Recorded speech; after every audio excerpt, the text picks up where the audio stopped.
สบายดีสวัสดีค่ะผมเป็นพี่น้องสองฝั่งโขงสองฝั่งไทยลาวมื้อนี้กลับมาพบกับพลินอยู่ในช่องสาวลาวปักซันอีกเช่นเก่าเช่นเคยเนาะมื้อนี้เฮาก็ได้รับภารกิจอันยิ่งใหญ่เนาะก็คือสีพาพ่อแม่พี่น้องมาอยู่ให้อยู่นะคือเก่าตามสเต็ปเก่าตามสเต็ปเดิมก็คือบรรยากาศทุ่งนาเหมือนเก่าเหมือนเคยเนาะพ่อแม่พี่น้องทางด้านหลังกับซีเมนต์บรรยากาศทุ่งนาตะเวนกำลังสิตกดินอีพ่ออีแม่เพิ่นกำมากู้เข้าเตรียมปั้นเนาะกะอย่าฟ้าวเบื่ออย่าฟ้าวนายบรรยากาศทุ่งนาของพลินเด้อพ่อแม่พี่น้องกะสิคอยถ่ายบรรยากาศยามแล้งบรรยากาศทุ่งนาเฮาก็ได้รับภารกิจอีเมลโทรหาพลินก็เลิกโรงเรียนตั้งแต่4 โมงเฮ็ดเวียกเฮือนเวียกซานแล้วกะสิได้เอาโคมมาส่งเพิ่นเนาะเพิ่นปั่นข้าวอยู่เพิ่นญาติมันค่ำก็เลยว่า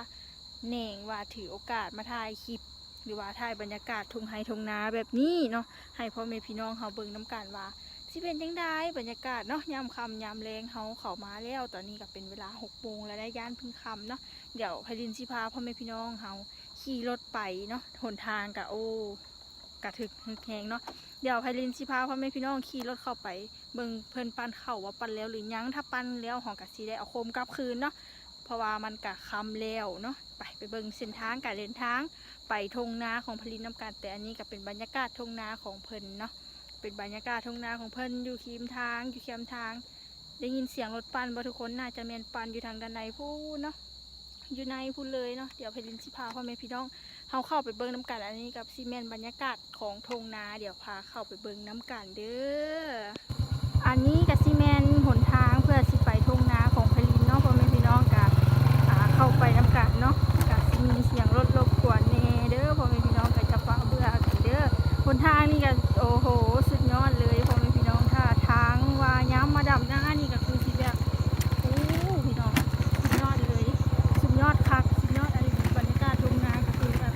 สวยงามเฮงพลินกับขับรถไปจากทุ่งจากนาเดี๋ยวขับไปเบิ่งกันว่าเป็นยังไงเนาะกองกับสิสัตว์ชาติในหนึ่งเด้อไปทุกคนเฮากับที่ว่าเข้าไปเบิ่งน้ำกันว่าสิเป็นจังไดเนาะเข้าไปทางด้านในที่ทางครับโอ้สุดยอดเลยโอ้ my god เลยพ่อแม่พี่น้องเดี๋ยวพลินขอตัวขับรถก่อนแป๊บนึงเด้อเพราะว่าทางมันกับสิแบบโอ้โหโอ้ my god สุดยอดเลยสุดยอดเฮงหนทางนะพ่อแม่พี่น้องว่าเป็นตึงว้าวเด้ แต่หนทางโหดอาลีโหดคักโหดอาลีโหดเน่เลยหนทางนี่หนทางไปนาของพลินก้องกับสีสั้นๆเน่เด้อขอโทษหลายๆเดี๋ยวเอาบรรยากาศมาให้เบิ่งน้ำกันสู่ชีวิตแหงเดี๋ยวเข้าไปหอดทางด้านในเดี๋ยวพลินสิถ่ายเบิ่งอีกเทื่อหนึ่งเด้อทุกคนเพราะว่าหนทางผูก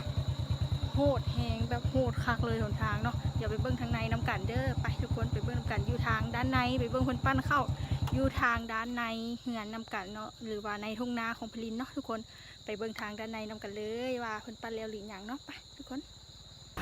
ตอนนี้เราก็ได้มาฮอดทุ่งนาเป็นที่เรียบร้อยชมกำลังโขนอยู่ทางด้านนั้น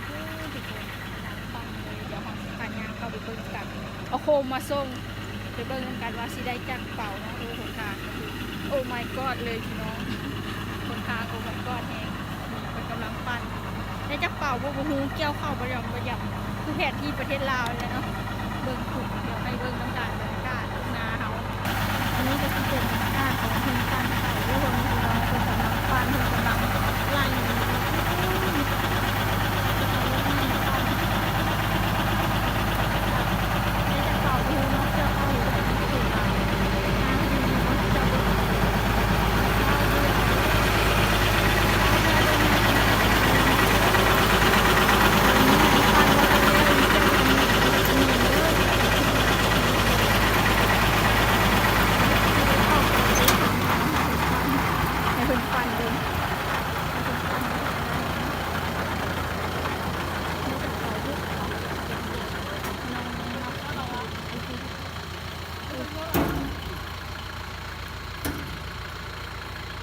ปั้นกระโดดเตะดูดิเดินดูดิเดินอันนี้ก็มันเข้าเขาที่ปั้นที่เกี่ยวในวางคือจะกระบอกเหลืองๆไปจะข้างบุกอันนี้ก็คือมันยังเหลืองบทันเต็มทีเนาะยังสู้บทันเต็มทีทุกคนเป็นบรรยากาศทุ่งนาของเขาอากาศป่าที่กันเนาะตกหินเลวเนาะประมาณนี้เลยบรรยากาศทุ่งนามันก็มืดแบบมืดครึมในหนึ่งเนาะก็คือโอ้ทุกคนไม่ได้ใช้สารเพาะเป็นฟันแล้วเพราะว่าเชื่อจากสอบเนาะเลยประมาณ10 ปลายสอบนี่แหละประ ประมาณ18 ซอบประมาณนั่นเลยเฟืองนี้ก็เอาไว้ให้งัวให้ควายกินได้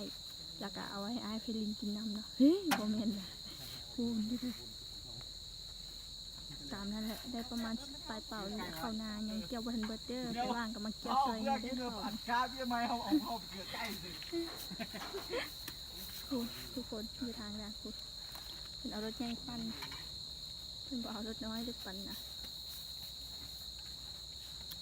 ไปถงมันกัดยำเลยกะทิประมาณนี้เลยของพี่น้องอันนี้ก็เป็นบรรยากาศทุ่งไร่ทุ่งนาของพลินเองนะพ่อแม่พี่น้องถ้าใครว่างก็มาเกี่ยวข้าวซอยเนเดอร์ยังหลายให้อยู่เด้ทุกคนก็จะเฝ้าเบื่อหน้าคาตาหรือว่าอย่าเฝ้าเบื่อบรรยากาศทุ่งไร่ทุ่งนาของพลินกะสิอยู่กับการเกี่ยวข้าวนี้ยังโดนอยู่เนาะยังโดนเติบอยู่ยังหลายอยู่เพราะว่ายังเกี่ยวไปเทื่อละน้อยเกี่ยวไปเทื่อละยิบเทื่อละยอมแล้วเขากันคอยปั้นไปเทื่อละเล็กเทื่อละน้อยเนาะคืออยู่ทางด้านหลังพูดเลยเนาะทุกคนก็คือคอยปั้นเอาไปเทื่อละเล็กเทื่อละน้อยเทื่อละตามที่เขาเกี่ยวได้คาดว่าเขาบปั้นเอาฝนจี้ห้ำเนาะบรรยากาศทางด้านหลังอีเมย์เพิ่นกำลังมัดเข้าอยู่เนาะทุกคนเนาะกะชีบได้เข้าไปซอยเพราะว่าเอามาในน้ำที่ว่าชุดลังเฮียนกะเอาบรรยากาศทุ่งนามาฝากพี่ผากน้องอีกเส้นเก่าเส้นเคยจะเฝ้าเบื่อหน้าคาตาหรือว่าจะเฝ้าเบื่อบรรยากาศธรรมชาติทุ่งไร่ทุ่งนาของพลินฝากไว้ในอ้อมอกอ้อมใจพ่อแม่พี่น้องในเวลาคลิปหลายๆคนหลายๆผู้นำเด้อพ่อแม่พี่น้องล่ะกะอย่าลืมฝากเป็นกำลังใจให้พลินให้คลิปใหม่ๆออกมานำก็อย่าลืมฝากกดไลค์กดแชร์กด subscribe เพื่อให้เห็นคลิปใหม่ๆออกมานำเด้อทุกคนเด้อสำหรับมื้อนี้กะขอตัวลาไปก่อนเด้เดี๋ยวพาไปเบิ่งเขาก่อนเลยเขากลับมาลาพี่ลาน้องเนาะเอาไว้ไปเจอกันอีกชุดหน้ายังมีบรรยากาศทุ่งไร่ทุ่งนาให้เบิ่งหลายอยู่เนาะเพราะว่าช่วงนี้เป็นยามเกี่ยวข้าวแล้วดูเกี่ยวข้าวกันยังชิอยู่กับทุ่งนานี่เป็นประจำเป็นหลายเลยยังหลายเลยดิโกนดูทางคือหลายเลยเนาะยังสิเป็นโอ้จุดกว่าสิเกี่ยวเข้าแล้วไปเลยเนาะสิเกี่ยวสิปั้นเข้าแล้วเอาบรรยากาศนี้ให้เบิ่งทุกตอนทุกยามเลยนะเอาไว้ไปเจอกันดูทางด้านคุณเดี๋ยวสิพาไปเบิ่งมาได้จากเป่าไปนับเบิ่งนำกันน้องพี่น้องว่าเกี่ยวเข้าไปยำคือแผดที่ประเทศลาวมันสิได้จากเป่าแล้วพี่น้องเฟืองกันเขาสามารถเอาไปให้งัวให้ควายกินได้ลักๆกับเอาไว้ให้อายของไปลินแล้วเนาะกินแล้วเฮ้ยโมเมนต์ละโอนเข้าไปเบิ่งนำกันพูนกองกับสีมืดแล้วเด้มันมืดแล้วได้ประมาณจาก19 เ